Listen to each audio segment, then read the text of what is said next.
এই চিঠি নিয়ে যখন নীল নদে ছেড়ে দিয়েছে, সঙ্গে সঙ্গে নীল নদে পানি প্রবাহিত হওয়া শুরু হয়ে গিয়েছে। তো এই হচ্ছে সাহাবায়ে কেরামদের বা এই হচ্ছে ঈমানদারদের বৈশিষ্ট্য। যে ব্যক্তি আল্লাহকে যেমনটা মনে করবে, আল্লাহ রাব্বুল আলামিন তার সাথে তেমনটাই করবে। ওমর জানতেন যে আমি আল্লাহর উপরে বিশ্বাসী, যে আল্লাহর আমরা গোলাম, সেই নদীও হচ্ছে সেই আল্লাহর গোলাম। নদী সহ গোটা পৃথিবীতে আল্লাহ রাব্বুল আলামিন যত মাখলুকাত সৃষ্টি করেছে, সমস্ত মাখলুকাতকে মানুষের খাদেম রূপে সৃষ্টি করেছে। বলুন না সুবহানাল্লাহ।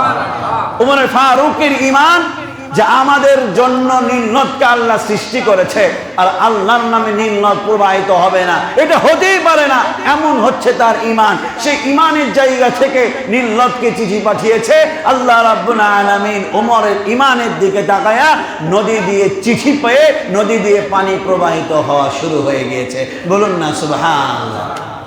মানুষ যদি আল্লাহ রাব্বুল আলামিনের উপরে তাওয়াজ্জু করে, যে ব্যক্তি আল্লাহরে যেমনটা মনে করবে, আল্লাহ রাব্বুল আলামিন বান্দার নিয়াত অনুপাতে তারে তেমনটাই দান করবে। বলুন না সুবহানাল্লাহ।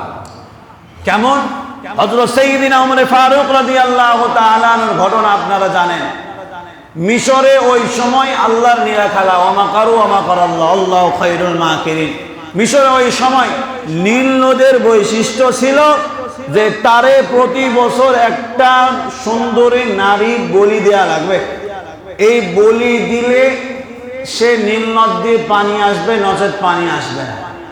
তো ওই সময় মিশরের গভর্নর আল্লাহর রাসূলের একজন সাহাবী ছিলেন হযরত ওমর ফারুক রাদিয়াল্লাহু তাআলা আনহু। সেই সময় তার খলিফা, উনি অর্ধজাহানের খলিফা, তার কাছে এই ঘটনার বৃত্তান্ত আসলো। ওই মিশরের গভর্নর বলি দিতে দেয় নাই, বলেছে যা এমন কুফরি কালাম, এমন অনৈতিক কাজ আমি গভর্নর, মিশরের গভর্নর, তোমরা অতীতের যুগে এগুলো করেছ, এখন বর্তমানে নদী দিয়ে পানি প্রবাহিত হওয়ার জন্য মানুষদের বলি দেওয়া লাগবে, এমনটা কখনো হতে পারে না। মিশরের গভর্নর হযরত ওমর ফারুকের কাছে এসেছে। হযরত ওমর ফারুক রাদিয়াল্লাহু তাআলা আনহুর কাছে মিশরের গভর্নর আমর ইবনুল আস রাদিয়াল্লাহু তাআলা আনহু সংবাদ দিয়েছেন, চিঠি পাঠিয়েছেন। আমর ইবনুল আস রাদিয়াল্লাহু তাআলা আনহু ওমর ফারুককে বলে, রে ওমর, আমার এই মিশরের এই অবস্থা, কি করব, আমি নিষেধ করে রেখেছি।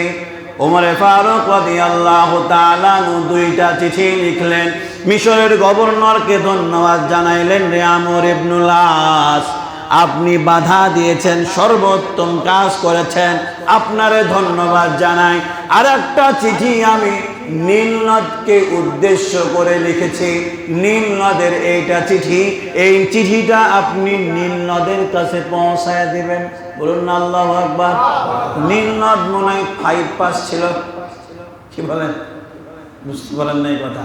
নীল নদের কাছে চিঠি পাঠানো হলো, নীল নদকে উদ্দেশ্য করে ওমর চিঠি লিখেছে, তাহলে কমসে কম তো 5 পাস হওয়া লাগবে নীল নদকে, চিঠি করবে কিভাবে? ওদেরকে ভুল বললাম কিছু? সাইয়্যিদিনা ওমর ফারুক রাদিয়াল্লাহু তাআলা আনহু চিঠি পাঠিয়েছেন।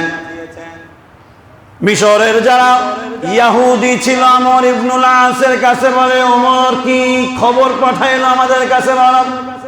আমর ইবনুল আস বলে, ওমর ফারুক দুইটা চিঠি পাঠাইছে, একটা আমার কাছে, একটা নীল নদকে উদ্দেশ্য কইরা। বলে, তোমারও মাথা গেছে, ওমরেরও মাথা গেছে, নীল নদকে উদ্দেশ্য করে চিঠি কেমনে? হযরত ওমর ফারুক রাদিয়াল্লাহু তাআলা আনহু চিঠি লিখেছেন মর্দজাহানের খলিফা।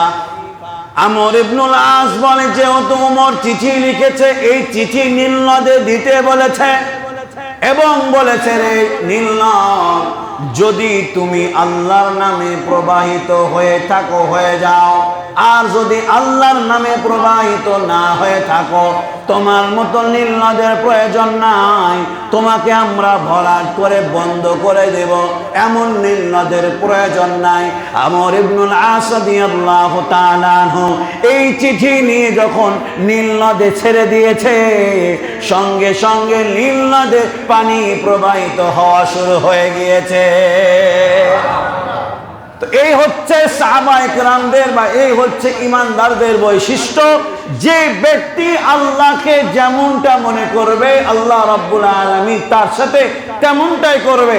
ওমর জানতেন যে আমি আল্লাহর উপরে বিশ্বাসী, যে আল্লাহর আমরা গোলাম, সেই নদীও হচ্ছে সেই আল্লাহর গোলাম।